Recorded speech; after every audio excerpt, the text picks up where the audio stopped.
In our first hour, we were talking about what happened with the police in a simple arrest, exceeding, police officers, and I say this as a graduate of the Georgia Police Academy, police officers are trained that you use a level of force necessary and one step above, right? In other words, the force directed at you, you go one step above. The level of force necessary to stop force being directed towards you or to restrain somebody to prevent them from harming themselves or continuing to commit a crime or whatever, and not beyond that.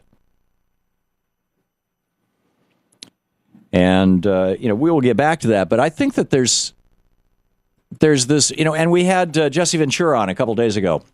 And he sued the TSA because he said, he was going through an airport, and here he is. He's a Navy SEAL.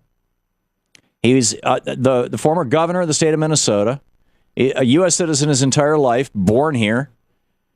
And he walks into an airport, and they say, we're going to search you. And he's like, well, the Fourth Amendment of the Constitution says you can't search me unless you have reasonable cause to believe, probable cause to believe, based on a reasonable interpretation of the evidence, that I have committed a crime or I'm about to.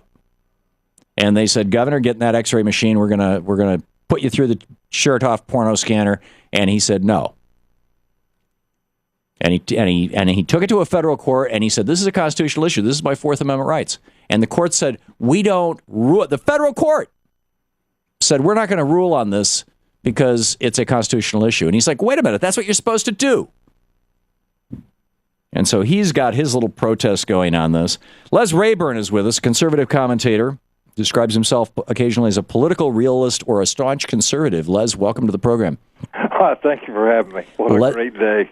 Great to have you with us. Les Rayburn, LES Rayburn, RAYBURN.com is your website. You served 35 years in the Army, two years in Vietnam, 2 tours in Iraq, decorated combat veteran. You know what I'm talking about in these circumstances. And I find this bizarre.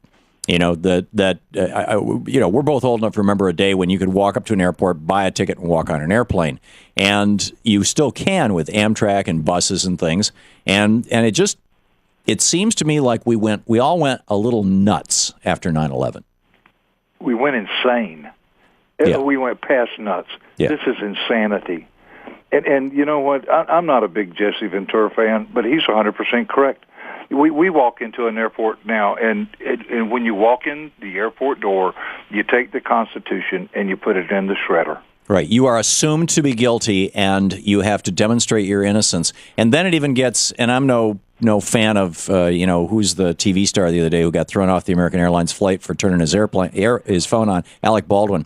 And he said that the reason, he wrote this mea culpa thing over at Huffington Post apologizing to the passengers and saying that other people had their phones on, and he got singled out by a flight attendant who was playing Nurse Cratchit, basically. And that the reason he did it was because the plane had sat at the gate for 15 minutes without moving. So he figured, what the hell, we're still at the gate. And all that may or may not be true. But the fact of the matter is, if you travel a fair amount, what you've noticed is that in the last 10 years, travel has gone from being, hey, we're here to help you, let's all work together, let's have a good time, to you will do that, sir. And now there are still a lot of very good flight attendants, but there's this creeping authoritarianism in our culture, not just at TSA and not just on the airplanes and not just among the police, whether they're going after Occupy protesters or whether they're just showing. I mean, we're doing SWAT raids to the tune of a couple a day right now in the United States, and with incredible number of hits that are unnecessary. I mean, to serve warrants, they're bringing in SWAT teams. You're right. I mean, the Marine that got killed the other day, where in Arizona, yeah. where it's the way they serve warrants is, I mean, the everyday warrant, they do it with forced entry. They don't even knock on the door and say, sir, they don't even serve warrants anymore where they knock on the door. Every warrant that this one sheriff department serves, they do it with a battering ram and a SWAT team. That's how they serve every warrant. And the sheriff says, well, I don't want any of my deputies hurt. Well, why don't you do it when the guy gets out of his truck, get home from work? Well, for that matter, frankly, I mean, we had a situation 5-6 months ago where a guy shot an officer who battered in his door because he assumed it was a bad guy. You batter in my door, and you're a dead man. Period. I don't care. You know what? After I kill you, I'm going to walk over and go, gee, Manini, this guy's got a badge. Yeah, and at that point, you'll spend the rest of your life in jail, and that's and it shouldn't be that way. And this is the weird direction that America has gone. And you, as a conservative, and me as a liberal or progressive or both or whatever you want to call me a socialist if you want. That's fine. I think that as loyal Americans, as people who believe in the ideals of this country, as people who believe in a constitution that limits the powers of government, it is as Barack Obama said and was criticized for, it is a bill of negative rights. In other words, it is restraints on the government that things have just gone too far when you got an 84-year-old woman being strip searched by the TSA. This is absolute insanity. I spent 35 years in the Army, 2 years in Vietnam, a couple of tours in Iraq, and if nothing else, I should be able to go down to the airport and fill out a form and submit it to somebody and get a trusted agent a ticket. Yeah. And say, listen, I carried a top secret security clearance. But see, even that suggests that as an American, you have to lose your anonymity to demonstrate your loyalty. Or the lack of criminality. Well, I mean, that's true too. The reason why the founders the reason why the founders were so big on the Fourth Amendment and on people having anonymous rights is because if I'm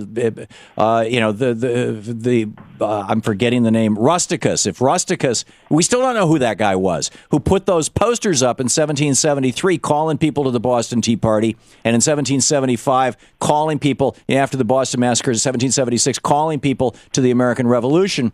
We still don't know who a lot of those people were because they were able to behave anonymously, and therefore they were able to challenge governmental power. And when you lose anonymity, as you do in many of these dictatorships around the world, when you lose that anonymity or the any opportunity of it, then your ability to challenge power is significantly diminished. Absolutely agree. But, we've got this 800-pound gorilla that nobody wants to talk about, and it's called our hiring practices. If we hired differently, if we hired better qualified people for our airports, we wouldn't have to do what we do. We could, and I hate to use the word profile, and I'm not talking racial profile in any way, shape, or form. I'm talking about psychological profile. No, I think we both agree that the way that the Israelis do it is probably rational if that's what you're going to do. Absolutely. But, and these Chertoff X-ray porno scanners were simply a way for Michael Chertoff to get rich. Yeah, basically he made $10-20 million bucks off these things, and they don't work. And because what we're they're doing illegal in Europe now because of the radiation. My son-in-law went through the airport with a pair of flip-flops, shower shoes. Yeah. They made him take him off, or made him take them off. Right. Flip-flops. Yeah. Now, explain to me how you're going to hide explosives in a pair of flip-flops. Well, I went through an airport in Germany a couple of months ago, and I said, "You want me to take my shoes off?" Because when I got up to the line, and the woman laughed at me and said, "No, we're not as afraid as you Americans are." I am not afraid when I get on an airplane in Germany. No, I'm not afraid when I get on an airplane anywhere because I think the passengers will take down the next guy who jumps up with a box cutter. Les Rayburn, LesRayburn.com. Thanks for being with us, Les.